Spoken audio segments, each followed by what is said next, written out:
चले हम लोग देखें, इससे पहले क्लास में हम आपको युद्ध वगैरह के बारे में बताए थे। आज उसके आगे चलना है, युद्ध के आगे का टॉपिक। रेडी हो जाइए आप सब लोग। बबनी लोग जो सूत रही हैं लोग उठ जाओ, उठ जाओ बबनी लोग, सूत मत सूतो, उठो। रोबोट अपने बगल में देखो, अपने लेफ्ट साइड में उठाओ बकलोलिया को, उठाओ, उठ जाओ, हाँ उठो उठो उठो बबनी लोग उठो। रात को टाइम से सूत जाया करो, हाँ एकदम। और यार लोग पढ़ो एकदम, रात में उठ जाया करो टाइम से, और सुबह सुबह टाइम में मिले तो मुंह पे से पानी नहीं मार के आया करो, नहीं कि उठी सुती चले हिस्ट्री पे एक कटोरा आंख में मोई लेकर चलाएगी कचड़ा। चलो ध्यान से समझते हैं, थोड़ा सा ठीक ठाक से क्लास रखो। लड़का सबसे पूछ लिया करो कैसे रहा जाता है। आगे बढ़ते हैं। सो नहीं, कोई सोएगी नहीं। इससे पहले क्लास में हम आपको पाक युद्ध के बारे में बताए थे। पाक युद्ध से तो हम आपको दो बड़े युद्ध ही बता दिए थे। तो पाक युद्ध का हम लोग अगर चर्चा करें तो 1948 में पाकिस्तान ने 1947 में जैसे देश आजाद हुआ तो आतंकवादियों को घुसाया जो उसके पहाड़ी क्षेत्र के कबायली थे। कबायली आतंकवादी थे, कबायली आतंकी थी, आतंकी कबायली आतंकवादी जो थे सब ये 1947 की लड़ाई में घुस गए सब। इसके बाद दूसरी लड़ाई होती है हम लोग की 1966 में, 1962 में, किससे? Sino India war. Sino India war, Sino मतलब होता है चाइनीज। फिर 1965 में इसी वार का फायदा उठा के पाकिस्तान को लगता है कि भारत कमजोर पड़ गया है, 1965 में इंडो पाक युद्ध होता है, इंडो पाक युद्ध हो जाता है। अब इस युद्ध की समाप्ति होती है 10 जनवरी 1966 को, 10 जनवरी 1966 को समाप्ति होती है। 10 जनवरी 1966 को ताशकंद समझौता होता है, ताशकंद समझौता, ताशकंद समझौता, ताशकंद समझौते के तहत इस युद्ध की समाप्ति होती है। लेकिन समझो बाबू अब ध्यान से, ये तो बहुत बार ताशकंद समझौता हो गया, नेक्स्ट मंथ क्या होगा प्रयागराज, अच्छा ये सब के बारे में आप लोग को पूछना है। गुड नाइट, अरे बैल कहीं का गुड मॉर्निंग होता है, गुड नाइट सर कह रहा है, गुड मॉर्निंग होता है, गुड मॉर्निंग। चलो आप ध्यान से समझो। देखो तुम अंग्रेजी मीडियम वाले हैं, मत बोला करो अंग्रेजी, या तुम हत्या कर देते हो अंग्रेजी का तुम लोग। आई देखो तुम लोग ये जो चूहा वगैरह आ गए हैं सब ना, इन सब का कुछ इलाज करना पड़ेगा। अब दो चार को बिलार पोस्ट देते हैं हम, ये सब जहां तहां का हॉल का ना यही काट देते हैं सब, तारे काट देते हैं सब बिना मतलब ही सबको। अब दो चार को सरकारी बिलार पालते हैं। आवाज नहीं आ रहा है हॉल, एनडीए वाले हॉल में देखो जी, क्यों नहीं जा रहा एनडीए वाले हॉल में आवाज? तार काट कूट देता है, सब चीज सही रहेगा, रतिया को सोचा तरवे काट देगा। अब दो चार को बिलार पाल दे रहे हैं। अच्छा चाइना से पकड़ के लाते हैं, उसको पकड़ पकड़ मुंह खा जाएगा सब। दो चार को चाइनीज स्टाफ रखते हैं लोग, वो पकड़ पकड़ निपटा देगा सब वहां पे एकदम बढ़िया से। आ गया सर, साउंड ठीक हो गया। क्या बोले बाबू, हम समझ में नहीं आता। हमको थोड़ा मोह माया लगता है, ये सब बेचारे से चूहा है सब, कहीं कहीं खाने पीने का आदमी सामान भी छोड़ देता है, लेकिन इन सब को आद बदा के तारवा काटने में मजा आता है। चलिए तो देखो ये ताशकंद समझौता होता है, ठीक है। ताशकंद समझौते में कहा गया कि भारत जितनी जमीन को कब्जा किया है वापस लौटे, और पाकिस्तान जितनी जमीन को कब्जा किया है वो वापस लौटे। तो पाकिस्तान ने बहुत कम जमीन कब्जा किया था, तो उसे वापस लौटना इजी था, और भारत ने ज्यादा जमीन कब्जा कर लिया था, तो उसे वापस लौटना थोड़ा मुश्किल था। अब जाहिर सी बात है, जो ज्यादा युद्ध का जो जमीन कब्जा करेगा उसकी कैजुअलिटी भी ज्यादा होगी, तो भारत के सैनिक ज्यादा शहीद हुए थे और पाकिस्तान के सैनिक कम शहीद हुए थे। तो पाकिस्तान ने कब्जा भी क्या किया था, कम किया था। तो ताशकंद में तारकंद हो गया जी, ओ माय गॉड, ताशकंद हो गया, ताशकंद बड़ा ब्रैकेट मझला नहीं हो गया।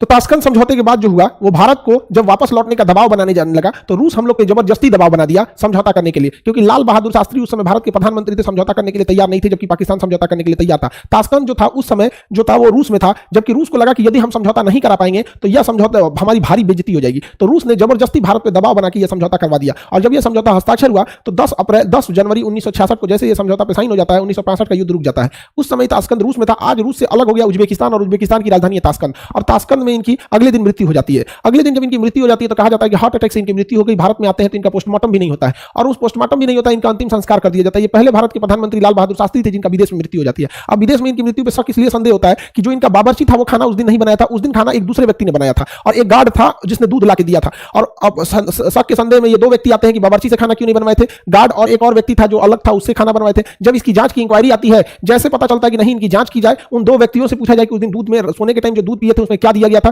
तो देखिए जो दूध पीने के लिए दिया था रात में, वो उसके बाद लाल बहादुर शास्त्री कुछ खाए नहीं थे, लेकिन लाल बहादुर शास्त्री की आदत थी वो रात 9 बजे सो जाते थे। लेकिन जो उनका गार्ड था, सिक्योरिटी गार्ड, उसने बताया कि लाल बहादुर शास्त्री रात को 11 से 12 बजे तक टहलते रहते रूम में, जिसको देखा था गार्ड था तो रूम के बाहर रहेगा तो अंदाजा लग जाता है। तो दो ही व्यक्ति थे जो बता सकते थे लाल बहादुर शास्त्री के लिए, एक जो लास्ट में दूध दिया था कि क्या उसमें जहर तो नहीं था, दूसरा जो गार्ड था जो बता सकता था कि टहल क्यों रहे थे, टेंशन में कोई टहलेगा तो अलग होगा, और जहर की बेचैनी से कोई टहलेगा तो अलग डिजाइन का टहलेगा। जब जांच की इंक्वायरी आती है तो दोनों के ऊपर गाड़ियां चढ़ जाती है, अचानक दोनों का एक्सीडेंट में मौत हो जाता है। वो जो लास्ट में खाना दिया था सेकंड बावर्ची उसके ऊपर कोई गाड़ी चढ़ जाती है, और जो गार्ड था उसके ऊपर कोई गाड़ी चढ़ जाती है, एक्सीडेंट में दोनों मर जाते हैं। जो आखिरी दो गवाह थे उनका भी काम निपटा दिया जाता है। इत्तेफाक देखिए भारत के प्रधानमंत्री की मृत्यु होती है, कोई इंक्वायरी लेटर, कोई इंक्वायरी बोर्ड भी नहीं बैठती है। ये तो गजब बात हो गया यहाँ पे, और यह समय भारत के लिए सबसे बड़ा चिंताजनक विषय था। रीजन क्या है समझिए ध्यान से।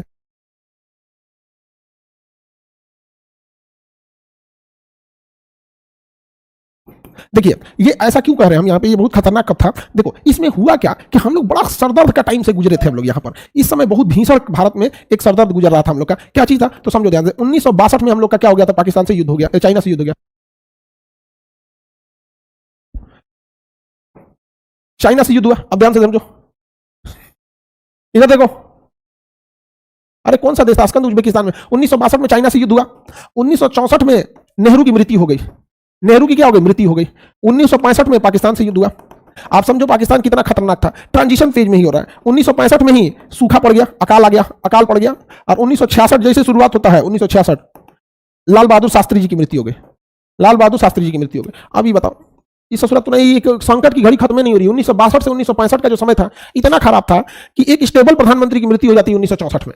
और जैसे 1962 का युद्ध हारते हैं भारत, नेहरू की एकदम मतलब नेहरू के ऊपर एकदम समझिए घोर बेइज्जती छाने लगता है। और कहिए हिंदी चीनी भाई भाई, और कहिए हिंदी चीनी भाई भाई। अब समझ में आ रहा है यहाँ पे। तो 62 के युद्ध के बाद 64 में जवाहरलाल नेहरू की मृत्यु होती है, फिर 65 में एक युद्ध होता है, 65 में अकाल पड़ता है, और 66 में ही क्या हो जाती है, जवाहरलाल नेहरू लाल बहादुर शास्त्री की मृत्यु हो जाती है। और यह दौर था तीसरी पंचवर्षीय योजना का। तीसरी पंचवर्षीय योजना के बाद योजना बनाने का भी पैसा नहीं था। तो बड़ी खतरनाक दौर था उस समय भारत में। एक स्टेबल प्रधानमंत्री जब रहता है तो देश को ट्रांजिशन फेज में ले जा सकता है। उसके बाद देश की बागडोर संभाली आई इंदिरा गांधी, देश की बागडोर संभाली इंदिरा गांधी। समझ में आ गया कि नहीं आ गया, समझ में आ गया। इंदिरा गांधी, तो इंदिरा गांधी आई तो उन्होंने कहा कि ससुरा पाकिस्तान को ना ये होम्योपैथी का इलाज नहीं करना पड़ेगा, पाकिस्तान का एंटीबायोटिक से इलाज नहीं होगा, टेबलेट सलाइन चढ़ाते चढ़ाते पाकिस्तान से हम लोग थक गए। इसलिए पाकिस्तान का हम लोग क्या किया जा सकता है, इसलिए आयरन लेडी थी, उसने कहा कि आखिरी जब बीमारी बढ़ जाता है तो उसका एक ही इलाज है, ऑपरेशन किया जाए। तो 1971 युद्ध में पाकिस्तान का एक भाग था बांग्लादेश, क्या नाम था, बांग्लादेश। इसका ऑपरेशन करके अलग कर दी बांग्लादेश को, तो ऑपरेशन कर दी। समझ में गया, किसी को दिक्कत। सोचो, लोग कहते हैं कि महिलाएं कमजोर होती हैं, आयरन लेडी, आयरन लेडी कहा जाता है। सोचिए, ऑपरेशन कर दी, बांग्लादेश तोड़ दी। और हम लोग यहाँ पे महिलाएं कमजोर होती हैं, जिस दिन वो लड़ने आएगी ना उस दिन पूरी दुनिया भाग जाएगी उससे। बस लड़ने में मतलब थोड़ा बहुत ही घर द्वार संकोच करने लगते हैं, तो लड़े जिस दिन चल आएगी उस दिन। आज भी देखिएगा जो महिला केस करने जाएगी थाना में ना, उस सब धारा में केस कर देगी। देखिएगा उसको भारतीय संविधान में जितना धारा दिया गया सब में केस कर देगी। समझ में नहीं आ गया। ये चीज थोड़ा सा गड़बड़ हो जाता है। महिला लोग ध्यान से समझो, गांव में बहुत सारे घरेलू विवाद में बच्चे फंस जाते हैं बिना मतलब का। अब देखो गांव में मान के चलो झगड़ा हुआ, सास ननद पतों में झगड़ा हुआ, तो जाएगी थाना में केस करेगी कौन सी का, दहेज के लिए बोला गया है, मतलब मारपीट हुआ तो मारपीट की बोलिए, अगर दहेज का हुआ तो दहेज का बोलिए, और फिर छेड़खानियों का लगा देगी। और उसका छोट देवर अगर दिल्ली कोटा पटना में पढ़ रहे हैं ओकरो नाम डाल देगी। हमारे पास हमेशा हर हफ्ते एगो विद्यार्थी आएगा, सर घरे झगड़ा हुआ था हमरो नाम डाल दिया, या तो पड़ोस वाला नाम डाल दिया, ना तो घरे में हुआ तो नाम डाल दी। अब उसको हम लोग क्या करेंगे भैया, बचाएंगे लोग कैसे, तो भैया उसको हम लोग हॉस्पिटल एडमिट दिखाते हैं लोग कि नहीं नहीं नहीं ये उस दिन हॉस्पिटल में एडमिट था। अगर उसको आप बताइए, अगर कोई अपनी मर्यादा नांग दे, चाहे पड़ोस के झगड़ा में हो या घर के हिंसा में हो, अगर कुछ कर दे तो हमारे विद्यार्थी को कोई फंसा देगा कानून में, हमारा विद्यार्थी। अरे बाप हो बाप, हमारा विद्यार्थी लोग को लपेट देंगे। हमारा विद्यार्थी वो है जो विद्या का अर्थी उठा दे, नहीं समझे। फिर बचाना पड़ता है उन लोग को। इधर उधर हॉस्पिटल एडमिट दिखाते हैं लोग कि भैया ये तो इसमें था। समझ में आ गया नहीं आ गया। सुमित कुमार आप ही तो हैं सर, एगो हम लोग का सुनते हैं। हाँ बाबू, हमको स्पेशली भगवान इसीलिए भेजे हैं, जाओ पृथ्वी पर पुरुषों पर अत्याचार हो रहा है, बचाओ, अन्यथा मैं कल की अवतार कर दूंगा। तो हम आए, सारे पुरुषों का हम बात बोलने लगे यहाँ पर। समझ में आ गया कि नहीं। स्पेशल ऊपर वाला हमको किस लिए भेजा है, पुरुषों की हिफाजत के लिए। इतना अत्याचार बढ़ गया था पुरुषों के ऊपर जिसका मतलब हद नहीं, उम्र घट गई थी पुरुषों की, सब कम हो गया था। जब हम आए तो बेचारा सब था, सांस लिया सब, चैन की नींद लिया सब। चलिए आगे बढ़े। पुरुष लोग बताओ हम गलत कर रहे हैं, चलिए। हाँ बिल्कुल सर, आप हैं तो क्या पूछना, बिल्कुल बिल्कुल हम हैं बाबू, आप टेंशन नहीं लीजिए यहाँ पर। चलिए अब आगे बढ़ते हैं। तो बांग्लादेश के साथ इंदिरा गांधी ने क्या कर दिया, ऑपरेशन कर दिया। अब बांग्लादेश का क्या हो गया, ऑपरेशन हो गया इंदिरा गांधी के समय। अब पाकिस्तान दिमाग झनक गया पाकिस्तान का। पाकिस्तान ने कहा कि यार इंदिरा गांधी बहुत खतरनाक महिला है, इंदिरा गांधी बहुत खतरनाक महिला है। तो 1984 में ऑपरेशन मेघदूत हुआ। 1984 ऑपरेशन मेघदूत। सियाचिन पर पाकिस्तान ने आतंकवादी भेज दिया, तो उसको हटाने के लिए ऑपरेशन मेघदूत, ऑपरेशन मेघदूत। 1999 में पाकिस्तान ने कारगिल पर युद्ध भेज दिया, कारगिल पर, तो उसके लिए ऑपरेशन विजय, ऑपरेशन विजय, ऑपरेशन विजय क्या चला गया, ऑपरेशन विजय, ऑपरेशन विजय चला गया था। तो ये समझ में आ गया। ये क्या करा, ऊपर करो तो कमेंट में क्या लग गया इसके ऊपर। हाँ और ऊपर, और ऊपर, और ऊपर जाओ ना, उसके ऊपर कोई धारा और केस लग गया, अभी दिखेगा। और जाओ और चलते जाओ। हाँ यही है सर, मेरे ऊपर 107 116 लगी है, नौकरी मिलेगा। इसमें कहीं नहीं नौकरी मिलेगा। 107 116 में कौन सी का दम है, 107 116 में कौन सी का दम है। हमारे पास विद्यार्थी आए तो ऊपर 307 लगा दिया था, हत्या की कोशिश 307 लगा दिया था, और जबकि फर्जी था। 307 लगा दिया था, फर्जी था। 307 मतलब हत्या की कोशिश। मार धार हुआ था गांव में, वो माँ के कुदारी के बेट से कपारे फाड़ दिया था। उग गया ना, तो उसका बेटा जिसको मारा उसको लगाओ ना, तुम 107 लगाओ, फांसी दे दो उसको। हमारा विद्यार्थी क्लास में पढ़ा, इसको क्या फंसा दिया यहाँ पर। तो उसको लगा दिया, नाम लगा दिया। अब पुलिस में जानते हैं ना कि जिनका पहुंच पर भी नहीं है उनको तो कुछ सुनबे नहीं करता है। हमारे पास वो समझदार था, भाई तुमको एफआईआर होगा तब आओ, अब आओगे पता चला 6 महीना पहले एफआईआर हुआ, तब हम कुछ करेंगे यहाँ पे। धाए दे आया, कहा कि सर दोपहर में मार हुआ, एफआईआर में नाम डाल दिया सर। समझ में नहीं आ गया। हम कह रहे अरे अभी क्या है दिक्कत है, आज ही ना हुआ है मारधार और आज ही ना एफआईआर हुआ है। आज तुम पटना में हो ना, चलो तुम बीमार पड़ो, चलो बीमार पड़ो, बीमार पड़ो, बीमार पड़ो। सर ठीक ठाक। हम कहा चल चल एकदम चुप, ठीक कहाँ है तुम, कहाँ ठीक है तुम, किडनी नहीं दिख रहा है तुम्हारा, चल चल ठीक नहीं है, चल चल एकदम। चिल्लाना इतना कि साला रुकबे मत कर, यहाँ पे लगा चिल्लाने, उसको इमरजेंसी में एडमिट करा, चुप। और डॉक्टर को पता नहीं चला बीमार कौन सी है। हम चुप एकदम एकदम, तुम बीमार है एकदम एकदम बीमार है तुम। अब उसको जब एडमिट किया गया तो डॉक्टर बकायदा लिखा नाम, हमको एकदम नाम एकदम सही से लिखा, आधार कार्ड वाला नाम, पता, हेन टेन, डेट, हाँ इतना इतना बजे एडमिट हुआ। प्रॉब्लम पेट में बहुत जोर दर्द, सांस लेने में दिक्कत, फेफड़ा में दिक्कत, घबराहट, दिल काम कर रहा है कि नहीं पता ही नहीं है, ब्रेन तो नहीं गड़बड़ हो गया, यहाँ पे हड्डी अड़ गया है, मैंने जितना सब लिखवा उसको और उसको लिख दिया और उसको एडमिट कर लिया। जब एडमिट होंगे तो आपको लिखेगा ना किस रूम नंबर में या किस बेड पर आपको एडमिट किया गया है, उसको ले जाके एडमिट करके अगले दिन ठीक हो गया, एकदम ठीक हो गया, एकदम ठीक हो। पता नहीं क्या लगता है कोई नजर लगा दिया था, एकदम ठीक हो गया, वहां पे एकदम ठीक हो गया। बस डिस्चार्ज समरी मिलेगा, डिस्चार्ज समरी में लिखा रहेगा इतना तारीख को आया था, ये था। अब जाइए, जब थाना में तो नाम लिख दिया, दिखाइए देख बउआ, if you are bad I am your dad. ले, हम तो नकली बीमार पड़े थे, अगर तुम्हारा नाम नहीं हटाया ना तो असली बीमार पड़ेगा तुम।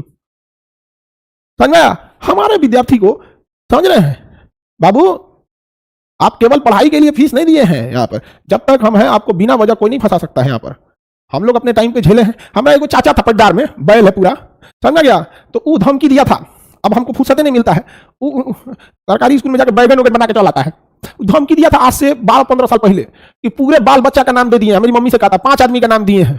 अब मेरी मम्मी डर गई, किसका किसका नाम दिए हैं। अब भाई हमारी फैमिली में हम हैं, 2 छोटे भाई हैं, यानी 3 भाई हम लोग हैं, एक मम्मी पापा, 3 भाई हम लोग हैं, मम्मी पापा। 5 आदमी का नाम दिया। मेरी मम्मी डर गई, बाबू हमको बहुत टेंशन हो रहा है। हम गए गली मारिए यहाँ पे, किस दिन का बात है, उस दिन हम एडमिट बना लिए थे, तो एडमिट बना लिए। अभी हम उस चचवा को खोजते हैं कि कहाँ है वो, समझा गया, कहाँ है वो। अच्छा, हमारे चचवा को लगता है ना कि हम भूल गए हैं। अरे बाबू, हम पिछला जन्म का बात याद रखे हैं। कोई अगर कर्जा नहीं मांग रहा है तो याद रखना ब्याज समेत लेगा वो। अभी हमको फुर्सत नहीं मिल रहा है इस सब काम से, लेकिन निपटाया जाएगा, क्योंकि यदि आप दुष्टों को छोड़ देंगे ना तो उसका मन बढ़ने लगेगा। समझा गया कि नहीं आ गया, मन बढ़ने लगेगा। अभी खोजते तो भाग जाता है, उसको पता है कि हम छुट्टी पे घर जाते हैं कभी कभी, अब जाएंगे छुट्टी पे ना तो भाग जाएगा, इन्हें बहाना मार के घर में रह जाएगा, निकल भी नहीं करेगा। और हम खोजते हैं यहाँ पे। मम्मी कहती है कि छोड़ दे बाबू, छोड़ दे, बूढ़ हो गया है। हम कह रहे छोड़ दे, तो तू नहीं, ये क्या छोड़ देगा आदमी। आप बताओ मित्रों, छोड़ना चाहिए? आप बताओ, लड़का लड़की लोग बताओ, छोड़ना चाहिए यस या नो?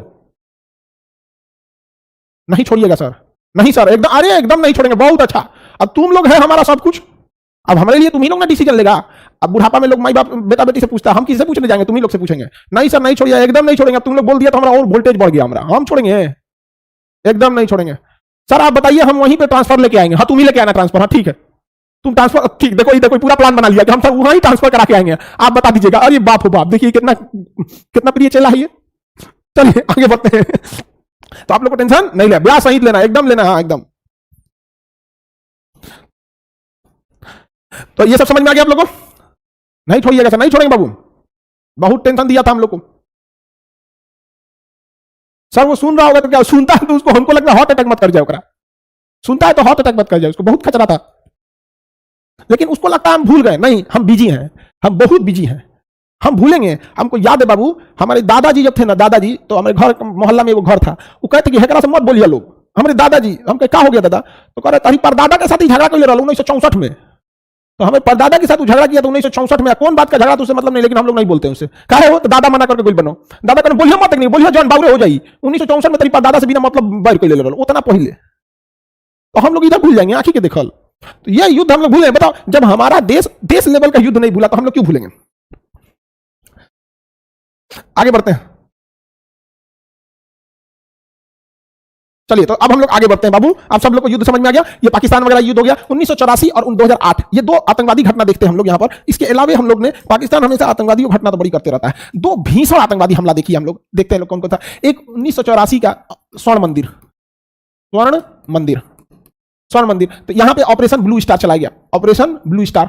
स्वर्ण मंदिर को Pakistan, blue star, operation blue star, blue star. अब जो स्वर्ण मंदिर था तो पाकिस्तान ने क्या किया कि पंजाब के एरिया में पाकिस्तान ने कहा कि अच्छा तुमने मेरे से बांग्लादेश छीन लिया, तुमने मेरे से मेरा बांग्लादेश छीन लिया।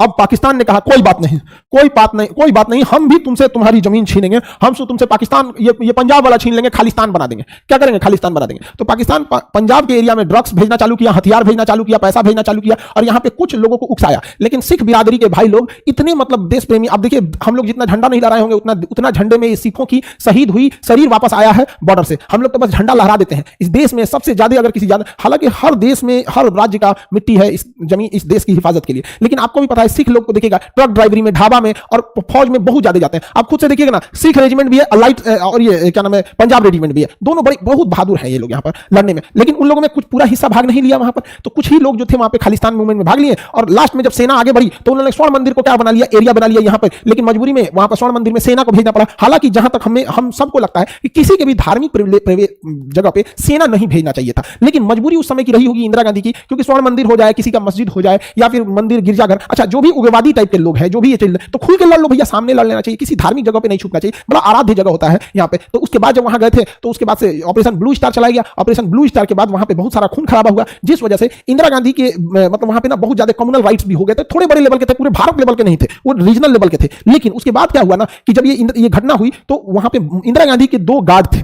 सेवंत और बलवंत करके, ऐसे उन्होंने इंदिरा गांधी को गोली मार दिया। जबकि आईबी ने कहा था कि आप इन गार्ड्स को हटा दीजिए, आपको जान को खतरा है इनसे। लेकिन वहां पे क्या हुआ था, इंदिरा गांधी ने बात नहीं मानी और इंदिरा गांधी को गोली मार दिया गया। इंदिरा गांधी की जब गोली मारी गई तो थोड़ी दूर तक, अब इतनी गोलियां शरीर में पड़ गई, 30-32 गोली लग के, इतना ज्यादा गोली लगी थी, मेन ऑर्गन्स में गोली लग गई थी। तो उसके बाद उन लोगों ने ना क्या किया, हथियार भी सरेंडर कर दिया। जो इंदिरा गांधी के गार्ड थे उन्होंने बाकी किसी को गोली भी नहीं मारा। इंदिरा गांधी को मारने के बाद पूरा पिस्टल से मारा, एक तो कार्बाइन से लेकर मारा, पूरा भून के रख दिया यहाँ पे। अब सोचिए जो एनएसजी कमांडो में रहेगा, जो इंदिरा गांधी के गार्ड में रहेगा, तो फिर बताइए उसकी तो गोली मारने की स्टाइल या फिर एक्यूरेसी बहुत बेहतर होगी। फिर इंदिरा गांधी की मृत्यु हो गई। इंदिरा गांधी की मृत्यु के बाद भारत ने मतलब क्या बताइएगा, मानवता को शर्मसार करने वाली घटना हुई भारत में।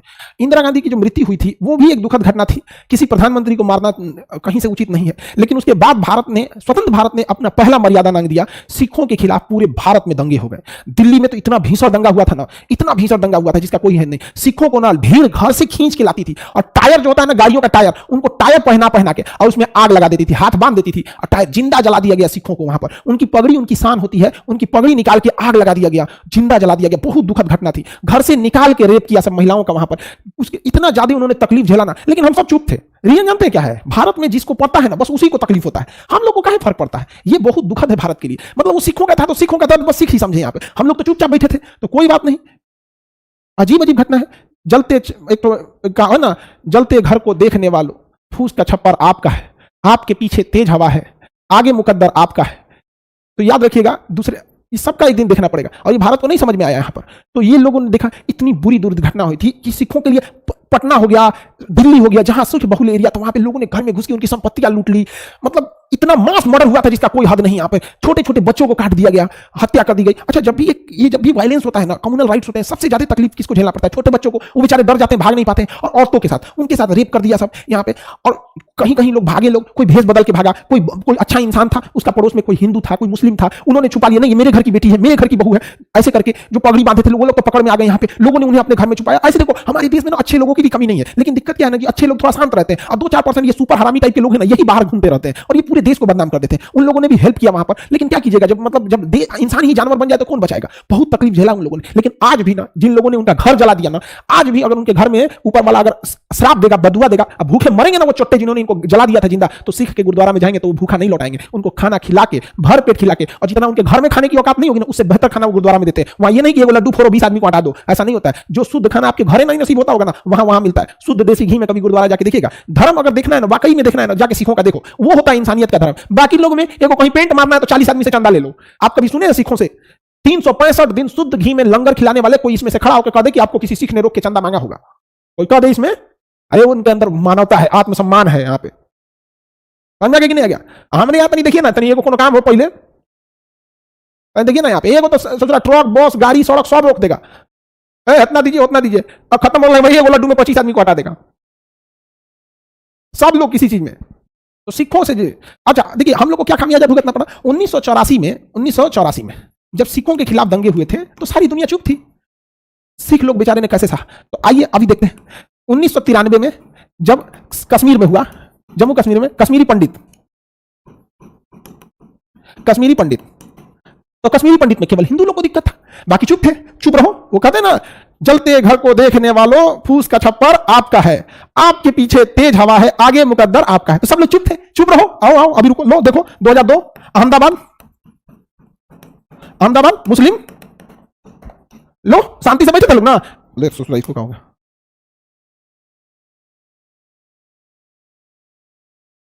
मुस्लिम लोग शांति से बैठे थे। क्या यहां पे देखो, देखिए अगर ये सिखों के दंगों पे ये हिंदू और मुसलमान सब मिल के सड़कों पे आए रहते चुपचाप, यहां पे कोई बात नहीं, कोई बात नहीं। लो सुनो 2023 मणिपुर ईसाई हो गया। ये क्या क्या निकल जा रहा है जी इधर से, समझ में आ गया। मणिपुर अपनी अपनी बारी का इंतजार कर रहे हैं। हमारी जाति क्या है, हमारा मजहब क्या है। जाति पे घमंड करने वालों, अपनी जाति पे बहुत घमंड है ना, तो अपने धार्मिक जगहों पे 1 साल लंगर चला के दिखा देना, सारा घमंड उतर जाएगा। अपनी जाति मजहब पे घमंड करने वालों 1 साल अगर लंगर चला के खिला के दिखा दिए ना, तब समझ में आएगा कि जितना बड़ा कलेजा सिखों का है, किसी ने दिया है, किसी को दिया ही नहीं। यहां पर चला के देख लेना। हमारी बात बहुत खराब लगती है, क्योंकि खराबे लगने के लिए बोलबे करते हैं, समझ जाना लोग। यहां पर बोलेगा लोग, इंतजार करो अपनी बारी का। अभी किसी का बच गया तो भी इंतजार करो अपना, आएगा तुम्हारा भी, आएगा आएगा। यहां पर आप बताओ जरा सोच के, सिख दंगों से केवल सिखों के प्रॉब्लम है। अब बताओ कितने हमारे समाज के हिंदू या मुसलमान ईसाई जैन को सुने हैं कि वो सिखों के लिए आवाज उठा रहा है कि गलत हुआ था 84 में? नहीं, कोई नहीं आवाज उठाएगा, वही बेचारे आवाज उठाएंगे। कश्मीरी पंडितों के लिए केवल हिंदू लोग आवाज उठाएंगे। बाकी देखिए मुसलमान को कहो भाई तुम भी लड़ो कश्मीरी पंडित के लिए, तू भी नहीं बोलेगा। तो अहमदाबाद में जो दंगा हुआ 2002 का, उसके लिए कौन लड़ेगा? केवल मुसलमान को दिक्कत है। इवन देखिए ये सब मुखौटा पहने हैं, सबको अपने अपने से मतलब है। तो लो, जब अपने से मतलब है तो दुनिया से काहे पचा लगाते हो? अपने से मतलब है तो करो। सबको याद रखना, सबके लिए खड़ा होना पड़ेगा यहां पर। और तुम अगर खड़े हो गए ना, तुम अगर सपोज करो किसी पूजा पाठ में चले गए, इसका नाम क्या है, इसका नाम क्या है, अगर तुम हिंदू हो या कहीं टोपी भी लगा के किसी उसमें चले गए, देखो इसका नाम क्या है, इसका नाम क्या, हमरा से पूछता है इसका नाम क्या, हम कहें कि तुम्हारे में इतना दम नहीं है जो हमरा से जबरदस्ती करके पूछ लेगा। प्यार से पूछो, इज्जत से, एकदम इज्जत से अकड़ के पूछोगे ना, तो धूरा उठाएंगे यहाँ पे जमीन पे से। अब मुंह खोल कर राखी लगा के खींच लेंगे जबान, हमको समझ में आ गया? वही हमारे सामने नहीं, एक से एक बताओ। यहाँ पर कितना दुख की बात है ये सब चीजें। हमको किसी धर्म से वो नहीं हो रहा है। अभी हम गए थे बोध गया, अभी आ रहे हैं हम यहाँ अजमेर से, यहाँ पे थार मरुस्थल होते हुए। अब वहीं पुष्कर ब्रह्मा जी का मंदिर है। हमको इस सबसे नहीं रहता है यहाँ पे, बहुत गलत होता है यहाँ पे। ये देखो ये स्वतंत्र भारत में ये क्या शोभा देता है? इतने बड़े बड़े दंगे, मणिपुर का हो गया, चाहे अहमदाबाद का हो गया, या कश्मीर का हो गया, या सिखों का हो गया। देखो सबको अच्छा गौर से देखना, सबका अपना कहानी है। कहानी जिस दिन हम सब मिलकर एक दूसरे के लिए लड़ने लगेंगे, उस दिन ये देश सुधर जाएगा। और दंगे फसाद तो 2 मिनट में शांत हो जाएंगे कि जिस जिले में दंगा हो गया, उस जिले का पुलिस के सिपाही से लेके उस एरिया का दरोगा, इंस्पेक्टर, डीएसपी, एसपी, एसएसपी, उस रेंज का डीआईजी, उस रेंज का आईजी, उस रेंज का एडीजी, सारे उस एरिया के बर्खास्त होंगे और आजीवन कारावास देके फांसी हो जाएगा। कोई झमेला नहीं, टेंशन। ये छोटे सब साले सो जाते हैं सब, इनके भी ये चाह दे तो कुछ नहीं होगा यहाँ पे। आजीवन कारावास इन लोग को दे दो, देखो कैसे होने देंगे। अरे इनके ऊपर जब आएगी मंदिर से चप्पल ना चोरी हो पाए यहाँ पे, जिस दिन ये चाह देंगे सब, ये सो जाते हैं सब ना। यहाँ हमको क्या जा रहा है यहाँ पे, मां के एकदम सब एरिया को नाप दे यहाँ पे। देखो ये कितने भयानक हुए हैं सब, ये सब सोच के तुम्हारा दिल दहल जाएगा। तकलीफ सिर्फ आम लोगों को होती है, इसलिए किसी को फर्क नहीं पड़ता। बिल्कुल सही है बाबू, क्या कहोगे ऐसे? चलिए आगे बढ़ते हैं। ये स्वर्ण मंदिर वाला समझ में आ गया, आगे बढ़े। आइए, सबको आवाज उठाना चाहिए। कल तुमको बता रहे हैं पाकिस्तान में ईसाइयों और हिंदुओं को मारने लगा था दौड़ा दौड़ा के बिना मतलब। देखो बैल कहीं का हमारे बहुत अच्छा काम कर रहे हैं लोग। और वही भुखमरी आएगा तो कहेंगे कि फरिश्ते हैं, हम लोग को क्या तकलीफ हो रहा है? छोटा कहीं हर जगह ये सब चीजों का बहुत खराब चीज है। पुलिस को, हाँ बाबू हम लोग के हाथ में पुलिस तो नहीं ना है, लेकिन ये सब चीजें नहीं होना चाहिए। चलिए अब 1984 वाला समझ में आ गया। अब उसके बाद हुआ समझिए आतंकवादी घटना में 2001। क्या हुआ था 2001 में बाबू? 2001 में बता सकते हैं? बताइए। 2001 में एक बहुत बड़ा आतंकवादी हमला हुआ था, बताइए। इसको मिटा दे, इसको अपने दिमाग पे छाप लीजिएगा ये चीज। रे गधा, ताज होटल पे हमला करा, संसद, रे बैल कहीं का, ताज होटल पे हमला करा, संसद पर हमला हुआ था। अफजल गुरु, पार्लियामेंट अटैक, अफजल गुरु ने हमला कर दिया था। गुरु था वो अफजल गुरु। उसका इंटरव्यू देखेंगे तो जैसे लगे बहुत महान काम किया है, फांसी लग गया। इसको हटा देना, ये अपने दिल दिमाग पे छाप लीजिएगा कि हम भारतीय लोग किस लायक हैं, जरा देख लेना, ठीक है? ये दिमाग पे अपने छाप के रख लेना। 1984 समझ में आ गया। जब भी कोई दंगे फसाद की बात करेगा ना, जो अगर कोई कहे सिख दंगों का, तो कहिएगा कि भैया आप चलिए सिख की बात कर रहे हैं तो आपको अहमदाबाद भी याद रहना चाहिए, मणिपुर भी याद रहना चाहिए, कश्मीरी पंडित भी याद रहना चाहिए। और जो कश्मीरी पंडित की बात करें उसे कहिए कि सबकी बात कीजिए। जिस दिन सब इंसान सबकी बात करने लगेगा, लोग सबसे डरने लगेंगे। अफजल गुरु को फांसी हो गया 2012 में। अफजल गुरु को 2012 में क्या हो गया? फांसी हो गया। चलो अब बयान देखते हैं। इसके बाद एक और भीषण आतंकवादी हमला हुआ 2008। कहां हुआ? ताज होटल मुंबई लिखा। केवल ताज होटल में नहीं हुआ था बाबू, ताज होटल में काफी लंबा देर चल गया था, मारा था तो सास ससुरा ट्राइडेंट होटल में। ट्राइडेंट होटल में। हम तो मुंबई गए थे ना, तो हम बस उन्हीं जगहों पे जाके एक बार देखने के लिए गए थे। जहाँ पे देखो, एक तो CST Chhatrapati Shivaji terminal, CST Chhatrapati Shivaji terminal पे सबसे भीषण मार दिया था वहां पे। कैफे लियोपोर्ट पे, ताज होटल पे मारा सब। ट्राइडेंट एक होटल था, ट्राइडेंट। और ट्राइडेंट जो होटल है ना, ऐसे देखो, ये ट्राइडेंट होटल है, लंबा है बहुत। ट्राइडेंट होटल बहुत ऊंचा है। होटलों में ना मुंबई में हमको लगता है सबसे ऊंचा यही है। और यहाँ ओबराय है, ओबराय है, ठीक है। ट्राइडेंट होटल है और ओबराय है, ओबराय। और यहाँ पे ट्राइडेंट, ट्राइडेंट। मुंबई ताज होटल थोड़ी दूरी पर, ताज होटल थोड़ी दूरी पर। तो ताज होटल में इधर तबाही मचाया, सभी तुम्हारा ये गया सब आतंकवादी जो था, सब ससुरा सब घुसा सब ट्राइडेंट में, और ट्राइडेंट में तबाही मचा दिया सब पूरा। एक चीज ये हुआ कि जब ट्राइडेंट में तबाही हो रही थी, गोली बारूद ट्राइडेंट में चल रहा था, तो ओबराय के लोगों को संभलने का मौका मिल गया। ओबराय होटल में संभलने का लोगों को मौका मिल गया। और ये दोनों आपस में सटे हुए हैं, बीच में एक तो पार्क टाइप का है, नहीं देखते हैं, गार्डन बना दिया था, गार्डन। और यहां से पैदल यहां से यहां चले जाते हैं लोग, पैदल चले जाते हैं। अभी हम कौन बनेगा करोड़पति के लिए गए थे, तो नहीं, कौन बनेगा करोड़पति में नहीं, किसी और उसमें गए थे, जिसमें मेरी बहनियां मिली थी।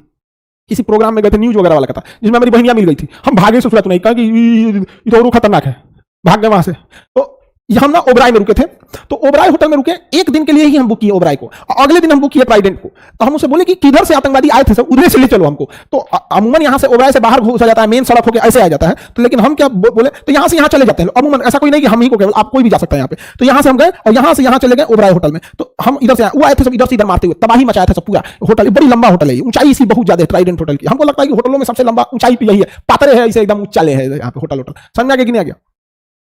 अच्छा, ये जितने 5 स्टार होटल में जाओगे ना, यहाँ का खाना जो खाओगे, तो होता क्या है, यहाँ कोई कोरिया से आया है, कोई जापान से आया है, कोई अमेरिका से आया है, कोई नॉर्वे से आया है, कोई कश्मीर से आया है, कोई बंगाल से आया है, अलग अलग जगह पे से आते हैं। तो यहाँ जो खाना बनाया जाता है ना, वो ऐसा बनाया जाता है ना कि मुंबई वाले को भी अच्छा लगे, जापान वाले को भी अच्छा लगे, चाइना वाले को भी अच्छा लगे, अमेरिका वाले को भी अच्छा लगे, अफ्रीका वाले को भी अच्छा लगे, यूरोप वाले को अच्छा लगे। इसी चक्कर में किसी को अच्छा नहीं लगता है किसी को अच्छा नहीं लगेगा, अजीब बना देगा, सोचत नहीं मुझे भी नहीं करता कहाँ पूछ रहे हैं। हम उसे कहें कि इसमें नाश्ता में गए, इसमें एक दिन इसमें नाश्ता किया, तो कहें कि पूरी सब्जी, तो कह रहा है रगड़ा मिलेगा, रगड़ा। हम सोचा पूरी सब्जी, पूरी छोला दे दे, छोला नहीं सर, रगड़ा है, रगड़ा। हम कहे यार तुम्हें रगड़ा खिलाएगा यहाँ पे, पूरी सब्जी दे यार, नॉर्मल खाना खाए, रगड़ा भगड़ा खाना खिलाएगा आदमी। पता नहीं चल रहा था, जिसका वो फेवरेट होगा खाएगा अपना रगड़ा। फौज में तो रगड़ा का मतलब होता पिटाई, थुराओगे। फौज में अगर जाइएगा ना, तो जब आपको सजा दिया जाएगा, पलटा पीटा उठा जाएगा, तो उसी को कहा जाएगा रगड़ा। कहेगा जितना पड़ेगा रगड़ा, फौजी होगा तगड़ा। तो ये आतंकवादी हमले कब हुए थे? 2008 में, 2008 में। चलिए, उसके बाद एक याद है आपको, 2019 पुलवामा, पुलवामा याद है? पुलवामा याद है? Friend of all is friend of none, बिल्कुल। किसी को दिक्कत? पुलवामा 14 फरवरी 2019, पुलवामा। एक तो पुलवामा में वहां की पुलिस को पूछना चाहते हैं, 400 केजी बम लेके ससुरा घुस कैसे गया? हमारे यहाँ जो पटना में जो देखिए रोड शो होते रहता है, कोई नहीं घुस सकता है। वहां की पुलिस से भी पूछना चाहिए, उनकी भी संलिप्तता की जांच होनी चाहिए कि जब उस सड़क पर केवल और केवल फौजियों की गाड़ी अलाउ थी, हर 100 मीटर पे फौजी खड़ा था, हर जगह पे नाकेबंदी थी, तो इतना बड़ा मात्रा में आरडीएक्स लेके घुसा कैसे? इतना बड़ा मात्रा में आरडीएक्स लेके घुसा कैसे? उतने तो लोगों की जान चली गई। अच्छा, हमारी बहनियां भाषण दे रही थी, हमारी बहनियां भाषण दी कि 14 के बाद हमला कहां हुआ? बताइए। अरे दादा हो दादा, ये हमारी बहनियां कहां हमला? हमारी बहनियां को नहीं दिखा है। ये भगवान हो भगवान, क्या दुश्मनी था इस पृथ्वी से जो उसको भेजें? संपूर्ण पृथ्वी के लिए दिक्कत है। कहिए कि हमला कहां हुआ? बताइए। एक से एक तो रहते हैं, हमारी बहनियां का कोई इलाज नहीं है। समझ में आ गया कि नहीं आ गया? कोई इलाज नहीं है। वे भगवान, अब आप उसके लिए किसी अवतार को भेजिए, किसको भेजेंगे? आगे बढ़ते हैं लोग। तो ये समझ में आ गया। तो अब हम लोग विश्व में हुए कुछ बड़े युद्ध को देखते हैं। देखो, ई बाला को देखो, कर आपकी बहन कौन है? पूरी दुनिया को पता है, पूरी दुनिया को पता है मेरी बहन के बारे में।